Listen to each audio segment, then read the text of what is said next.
Hello everyone. Today we are going to discuss on the viability and bioequivalence studies.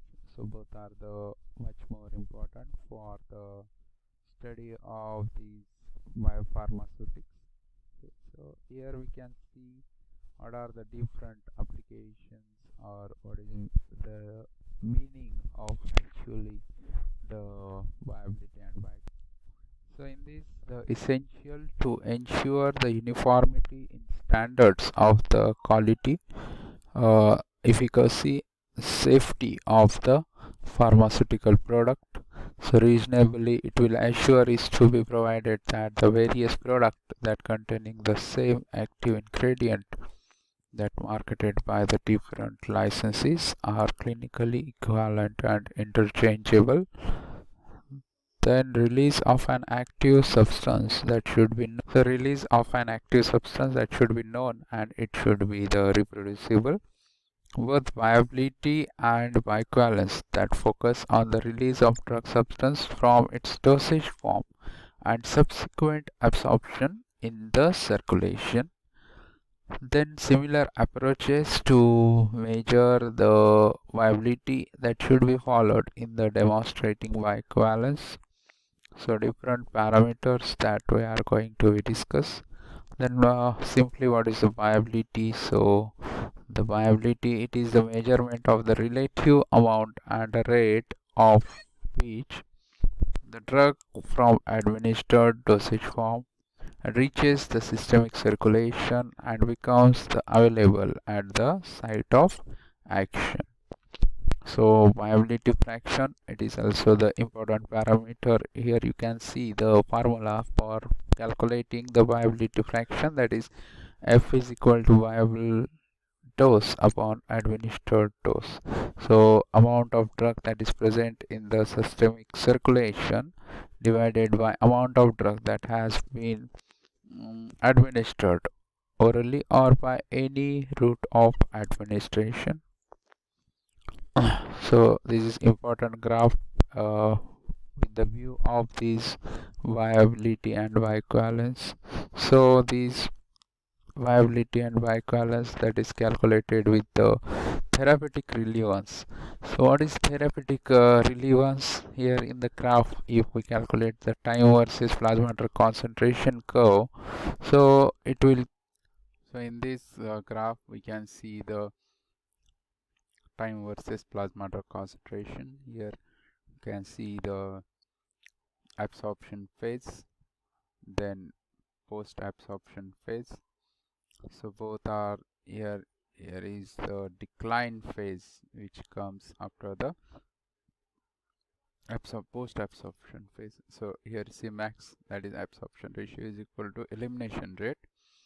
So plasma drug concentration, here MSC and MSC both are the important parameter. MSC is the maximum safe drug concentration, means maximum amount of drug that to be administered here, and MSC to give the effect of our drug, this minimum effect concentration should be there. Here we can see the, if it is below MSC, then subtherapeutic level is there, will not get much more effect of our drug, and we go with the max MSC, then we'll go in the toxic level. Okay, so this is the therapeutic range in which our drug will give the better result. This is the duration of action, and this is area under curve onset of time, that is Tmax. Okay, so this graph is very much essential while studying the plasma drug concentration time profile following the pharmacokinetic and pharmacodynamic parameters that obtained after the oral administration and the angle of the dose. Then what is the absolute viability?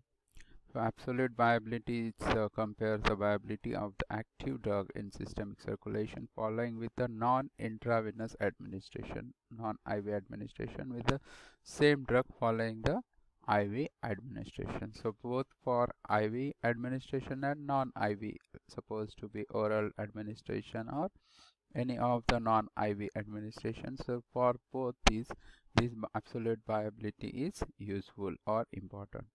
So then for drug administered IV, so viability is 100% as we know, and determination of the best administration route is the IV. So F, that is fraction viability, is equal to AUC of drug upon AUC of the IV.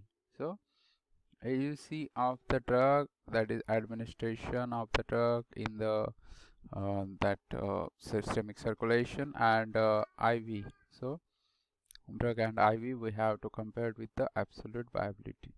So in this graph we can see again the plasma concentration upon the time per minute.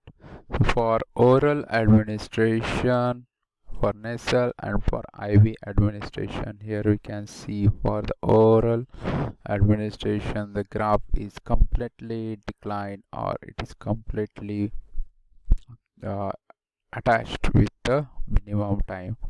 Then if we see the nasal, we will get the better that plasma drug concentration, and we see if it is the for IV, here it will go on the higher side, and by low, after some time, how the time passes, it will come the downside. So absolute viability of the this nimodipine for different routes. For oral route we will get the, so this is for absolute viability. Then relative viability, what is meaning of the relative viability? So here we can see the compares the viability of the formulation A of the certain drugs when compared with the another formulation B of the same drug, usually an established standard. So fractional relative viability, that is equal to the AUC of drug and AUC of the standard.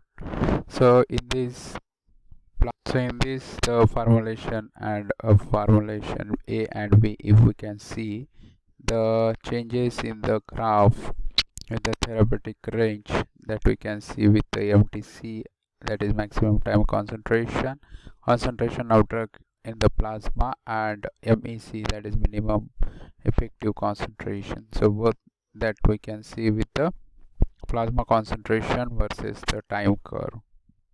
So AUC of the trapezoidal rule, this trapezoidal rule is very effective in accordance with this AUC. So the area under curve 2 minus 3, this second and this third. So Cp square plus Cp3 divided by 2 into T2 T3 minus T2. So these factors, different factors affecting the viability of the drug.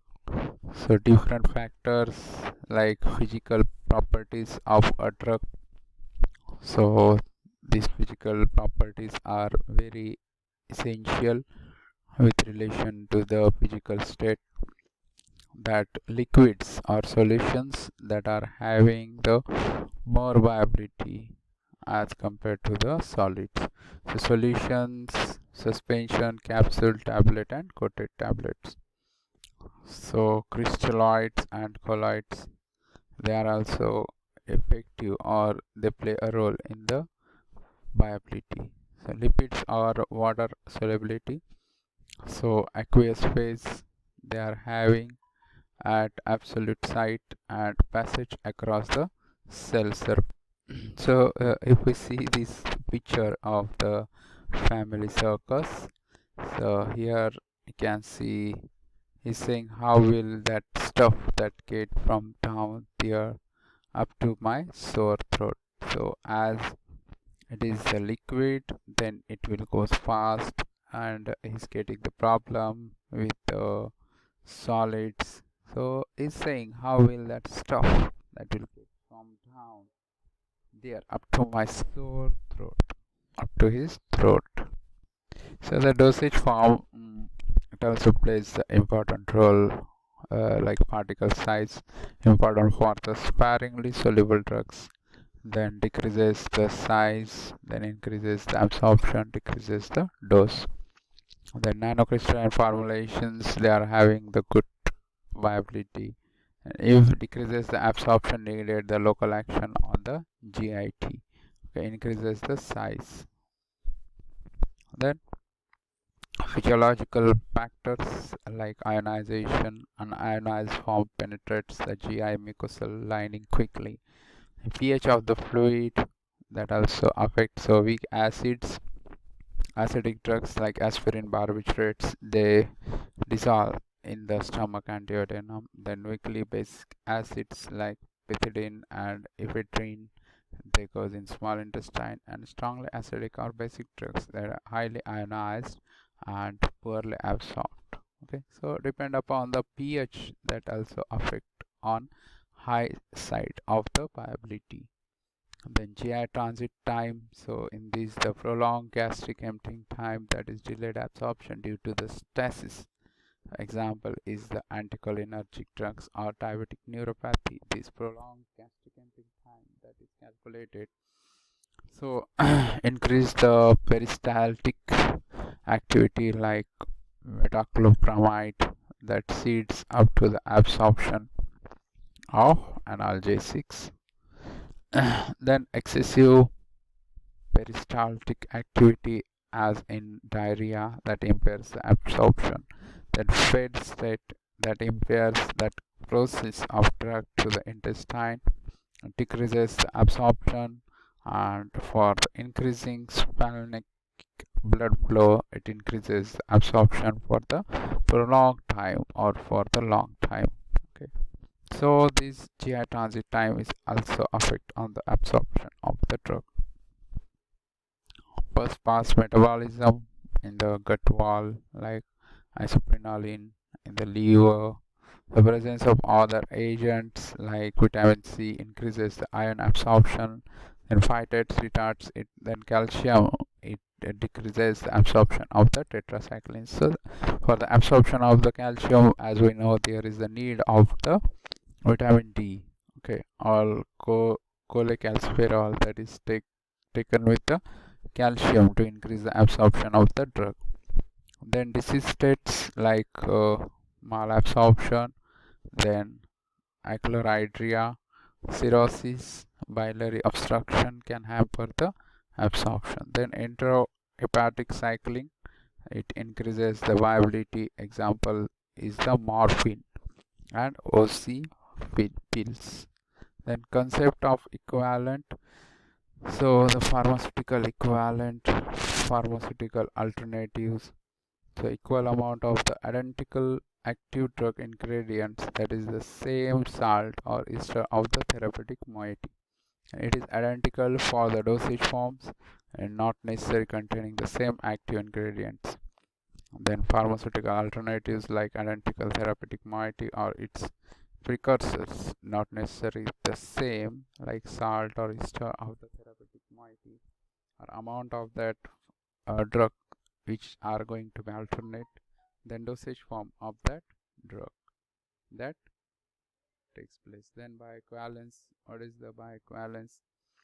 So the study related to the bioequivalence, here we have studied the viability. The study related to the bioequivalence, that we will see in the part 2 of the lecture.